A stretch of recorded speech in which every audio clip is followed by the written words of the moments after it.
बुढ़िया को पहाड़ पर कुछ भयानक मिला। उसके सामने का पहाड़ एक सुनहरा पहाड़ हो सकता है। उसे अपनी आंखों पर विश्वास नहीं हुआ। सुनहरे पहाड़ की प्रामाणिकता को सत्यापित करने के लिए वो तुरंत पहाड़ से नीचे गई और परिचित जिंगजुआन को न्याय करने के लिए बुलाया। वो जिंगजुआन को बेतरतीब ढंग से पहाड़ पर ले गई। उसने केवल जिंगजुआन को कुछ सुनहरे पाउडर को पीसने के लिए चाकू का उपयोग करते हुए देखा। फिर उसने बार बार देखा। बुढ़िया जिंगजुआन के जवाब का इंतजार कर रही थी, लेकिन अगले ही पल जिंगजुआन के शब्दों ने उस पर ठंडे पानी के छींटे मार दिए। जिंगजुआन ने कहा कि ये एक पीले लोहे की खदान थी। क्योंकि ये सोने की तरह दिखती थी, इसलिए उसे अक्सर गलत समझा जाता था, और कहा कि अंधेरा हो रहा है। उसने बुढ़िया से पहाड़ से नीचे जाने और जल्दी घर जाने का आग्रह किया। हालांकि जब जिंगजुआन कार में वापस आया तो उसने तुरंत एक फोन किया। अगली सुबह जिंगजुआन और लोगों का एक समूह बड़ी संख्या में पता लगाने के उपकरणों को लेकर पहाड़ के तल पर इकट्ठा हुआ, और सभी के हाथों में हथियार थे। यहां तक कि पहाड़ का रास्ता भी उन्होंने रोक दिया था, जैसे कि कुछ लोग अभी अभी पहाड़ पर गए हों। एक बूढ़ा शिकारी पीछे हटकर आया और शिकार पर जाने के लिए तैयार था। पहाड़ी सड़क और पहाड़ के नीचे खड़ी कार को देखकर बूढ़ा व्यक्ति बहुत उलझन में था, लेकिन उसने फिर भी उस आदमी को लिया और पहाड़ पर जाने के लिए तैयार था। दूसरी ओर सोने से बचे लोग सुनहरे पहाड़ पर आ गए। उन्होंने केवल एक युवक को एक उपकरण निकालते और हर जगह इसका परीक्षण करते हुए देखा। सभी ने हार मान ली और परीक्षण के परिणामों की प्रतीक्षा करने लगे। अगले ही सेकंड उपकरण ने प्रतिक्रिया की। युवक बहुत उत्साहित था। यह दर्शाता है कि परीक्षण के परिणामों से पता चला है कि यहाँ बड़ी मात्रा में सोना है। यह पहाड़ एक वास्तविक सुनहरा पहाड़ है। युवक के विवरण को सुनकर सभी को विश्वास हो गया। यह यात्रा अंततः इसके लायक थी। फिर वे कल्पना करने लगे कि वे अपने जीवन के शिखर पर पहुंच गए। जब कुछ लोग खुशी में डूबे हुए थे तो जंगली बुढ़िया उनके सामने प्रकट हुई। सभी के खुश चेहरे को देखकर बुढ़िया औरत को एहसास हुआ कि कुछ गड़बड़ है। यह स्पष्ट रूप से एक सुनहरा पहाड़ है। फिर वो जिंगजुआन से सच्चाई पूछने के लिए ऊपर गए। इस बिंदु पर जिंगजुआन ने इसे और नहीं छिपाया। उसने स्वीकार किया कि यह बंजर पहाड़ एक सुनहरा पहाड़ है। यह एक तथ्य है। परिणाम सुनकर बुढ़िया ने गर्व से मुस्कुराई।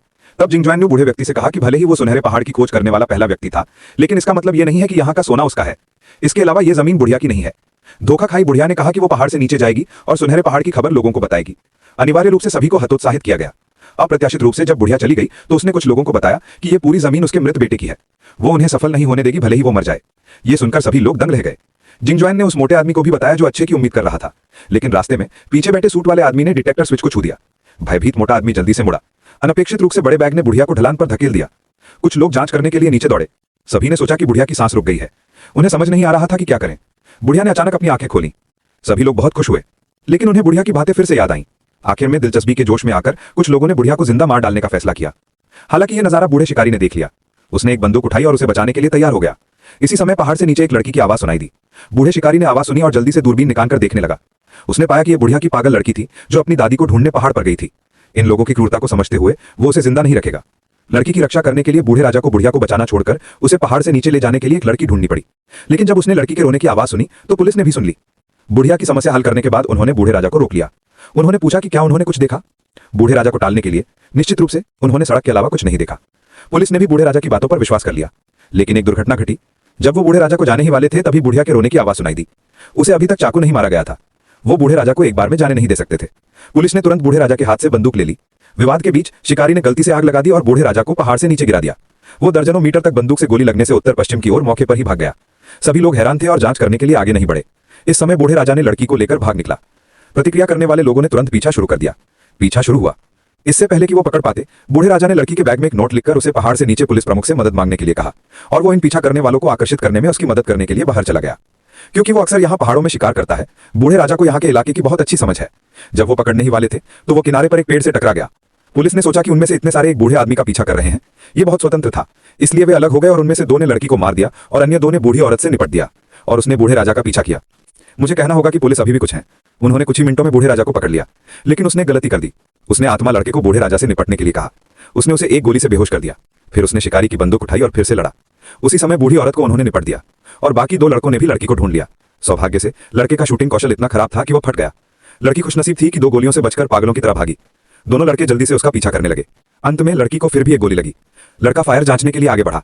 जैसा कि उम्मीद थी, लड़की फिर से खड़ी हो गई। पता चला कि वो बस फिसलकर गिर गई थी, लेकिन इस बार लड़की बच नहीं सकी। लड़का बंदूक उठाने और लड़की को एक घातक प्रहार करने के लिए आगे बढ़ा। इस महत्वपूर्ण क्षण में एक जोरदार गोली चली। ये बूढ़ा राजा था। उसने लड़के पर गोली नहीं चलाई, बल्कि उसे जाने दिया। फिर बूढ़े राजा ने लड़की के घाव पर पट्टी बांधी, लेकिन वो जानता था कि लड़की उस समय भी खतरे में थी। उसने जोखिम उठाने का फैसला किया। उसने लड़की को शांत किया। फिर वो अकेले उन्हें एक छोटी सी नदी के पास ले गया।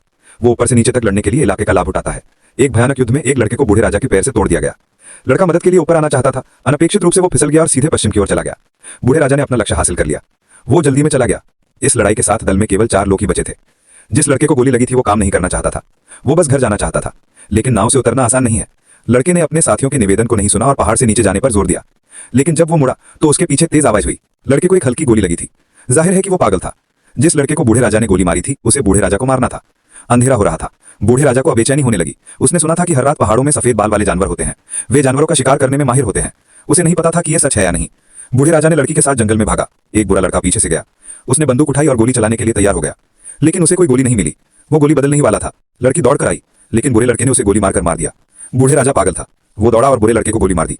सूट वाले लड़के ने उसे गोली मार दी, लेकिन 2 गोली चलाने के बाद बूढ़े राजा ने पौराणिक सफेद बाल वाला जानवर था। कई साल पहले हुई एक दुर्घटना में वो और उसका दोस्त जिंदा दफन हो गए थे। जिंदा रहने के लिए बूढ़े राजा ने अपने दोस्त के अंग खा लिए। तब से वो इंसानी मांस पर निर्भर है। इस भूख को दबाने के लिए वो हर रात जानवरों का शिकार करने के लिए पहाड़ों में छिप जाता है। जिस दोस्त ने उसकी जान बचाई वो लड़की का पिता था। उसकी मृत्यु से पहले उसके पिता ने बूढ़े राजा से लड़की की अच्छी देखभाल करने को कहा। बूढ़े राजा ने लड़की को एक खाली खदान में ले गया। वो जानता था कि अगर उसने बूढ़े राजा से छुटकारा नहीं पाया तो वो और लड़की पहाड़ से सुरक्षित नीचे नहीं उतर पाएंगे। इसलिए वो एक बंदूक लेकर फिर से खान से बाहर निकल गया। उसी समय कई पुलिस अधिकारी पहाड़ पर आ गए। भोर में बूढ़े राजा ने आखिरकार उन्हें नाले के पास पा लिया। बूढ़े राजा ने देखा कि स्थिति अच्छी नहीं है। वो तुरंत पानी में कूद गया और तेजी से एक तरफ तैर गया। चट्टान की दीवार को कसकर पकड़ लिया। ये शांत और भयानक था। अचानक एक टीम के साथी का शरीर ऊपर से गिर पड़ा। फिर बूढ़ा राजा धीरे धीरे पानी से बाहर निकल आया। उसने एक शब्द नहीं कहा। उसने ट्रिगर खींच दिया और बूढ़े राजा को दूर भेज दिया। उसने सोचा कि कहानी यहीं खत्म हो जाएगी, लेकिन जब वो खदान में वापस जाने वाला था तो दुर्घटना फिर से हो गई। उस पर अचानक हमला हुआ और ये व्यक्ति बिल्कुल बूढ़े राजा की तरह दिखता है। ये बूढ़े राजा का जुड़वा भाई है, गैंग का सरदार। उसने उम्मीद नहीं की थी कि एक अंधे बूढ़े व्यक्ति द्वारा इतनी अच्छी योजना बिगाड़ दी जाएगी। वो इतना गुस्से में था कि उसने बूढ़े राजा को मारने के लिए अपनी बंदूक उठा ली। इस समय लड़की अचानक गड्ढे से बाहर निकल आई। सरदार ने तुरंत लड़की पर निशाना साधने के लिए बंदूक घुमा दी। बूढ़े राजा ने उसे जान पर खेलकर रोकने की कोशिश की, लेकिन उसकी बंदूक से गोली लग गई। लड़की चीखी और पागलों की तरह भागी। मुखिया ने लड़की पर निशाना साधने के लिए अपनी बंदूक उठाई।